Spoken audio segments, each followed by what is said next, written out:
baka kayo'y nanhihinaan ng mga pananampalataya sa inyo. Ang dami po. Umulan lang ng konti. Nalulungkot ako. Umulan lang ng konti. Di na ba sumamba? Walang makakapigil. Totoo yung sinabi ni Sir Jason, ni Brother Jason, sa dalawa o higit na nagkakatipot, nandun ang Panginoon. Kita yung mga pinahinto na yata ang ulan. Yan nagsisisi sila ngayon. Inuna nila yung panonood ng Netflix sa bahay. Hindi sila nakipagsapalaran. Hindi sila nakipagtagpo sa Panginoon. Masakit kung minsan nakapagbitaw tayo po ng mga ganitong uri ng turo. Pero dapat nating makita sa ating sarili. Dapat may pagpapaalala po ang bawat isa. Baka ikaw kapatid, ay ikaw ay nabubuhay pa sa dati mong ugali, sa dati mong buhay. Balikan natin yung sarili natin.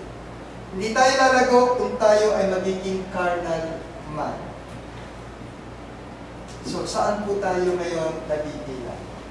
Ready na ba kayo na tawagin o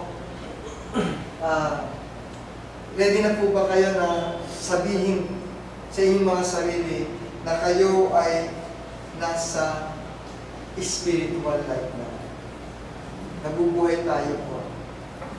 Ready na po.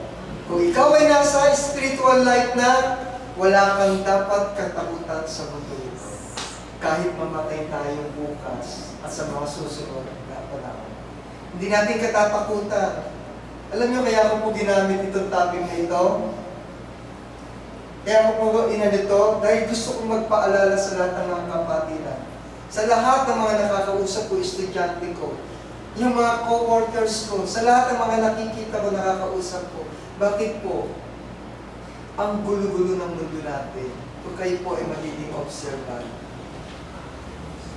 Kung magiging mapagmasid po kayo sa paligid, hindi na po biro-biro ang nangyayari sa mundo natin. Kailan pa natin ihahanda ang ating mga kaluluwa, ang ating mga sarili? Maaaring dumadalo ka, pero ang puso mo, ang isip mo ay hindi pa handa kung dumating yung isang sandali na tinawag tayo na matay tayo agad. Ito yung pinakatamang paraan, ihanda ang ating mga sarili. So, wala na tayo sa natural man. Wala na tayo sa carnal man. I-consider natin yung ating mga sarili under the spiritual life. Spiritual man. Iiwanan po natin lahat yung nandito sa mundong ginagalawan natin. Edukasyon, pamilya, material, kayamanan, wala po lahat yan. Pinahiram lang sa atin yan para gamitin natin habang nabubuhay tayo dito. Ang dapat nating paghandaan ang ating kaluluwa, ang magmana ng buhay na walang hanggan na pinangako ng ating Panginoon. Kaya po ang iyong pagpapatuloy, ang iyong maalad na pananampalataya, ang siyang magiging inspirasyon ng bawat isa sa atin. Nakakatuwa po. Okay. Wala tayong kabataan masyado. Pero anti dito, ang ating mga matatandang miyembro. Para bang pag hindi kayo nakasamba, may kulang sa buhay. Pag hindi kayo nakadalaw, para hindi kompleto araw. Yan ang dapat na maging attitude natin bilang mga Kristiyano. Hindi yung, ay, meron pa naman susunod sa isang linggo. Sa isang linggo, uulan na naman. Hindi ka na makakasamba. Sa isang linggo, ay, may kasalan. Tiyempo. Unahin natin kasi minsan lang ang kasal. Ang linggo naman, samba every week. Tandaan po ninyo, walang nakakaalam sa panahon na tayo ay kukunin. Mapabata ka o mapamatanda ka. Kaya ihanda natin ang ating mga sarili po. Sa mga oras na to at sa lahat ng pagkakataon na sana tayo ay manugod at maalam ang ating pananampalataya na makapagpapatuloy tayo ng ating mga paglilingkod sa ating Panginoon. Magandang umaga po sa ating lahat at sana nagbigay ako ng kaunting pinsan.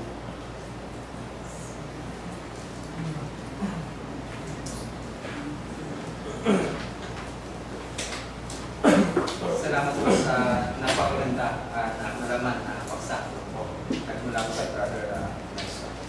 Sa puntong ito ay dumawag po tayo sa pag-alaala. At umawit po muna tayo sa number 296 po.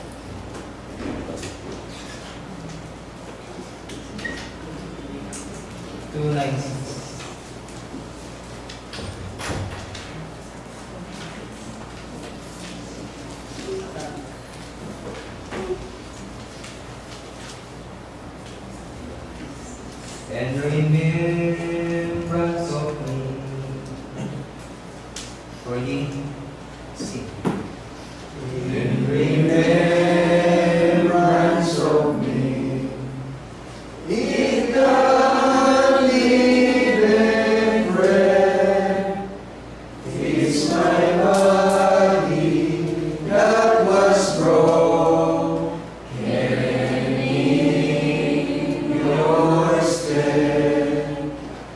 For as oft as you eat, you show my death to the world until I come again.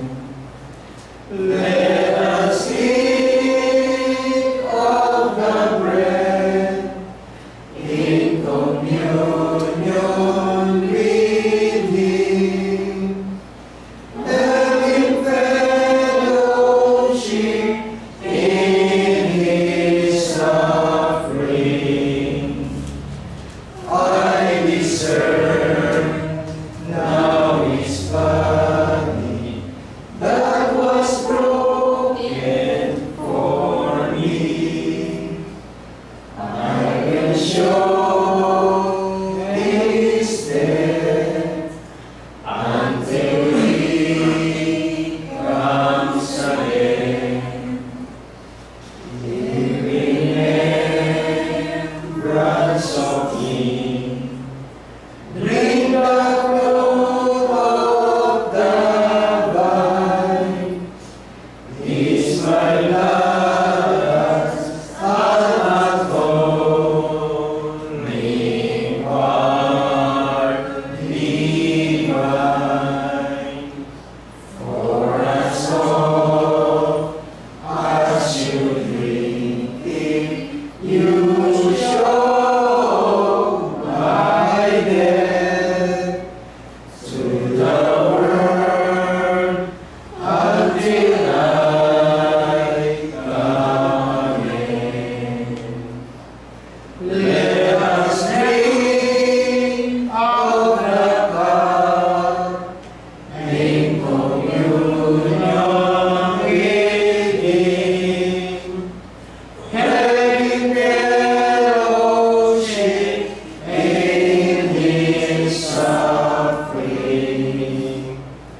I discern now His blood that was given for me.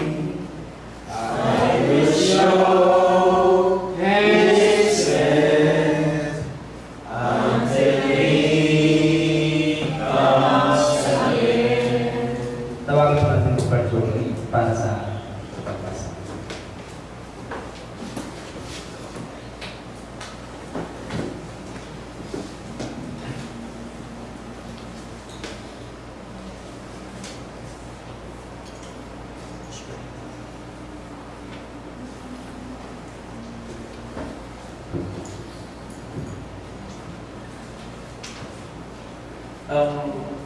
Bago tayo dumako sa sentro natin panambahan, ako po ay nabasa ng isang talata dito sa 1 Corinthians chapter 11, verse 23 to 30.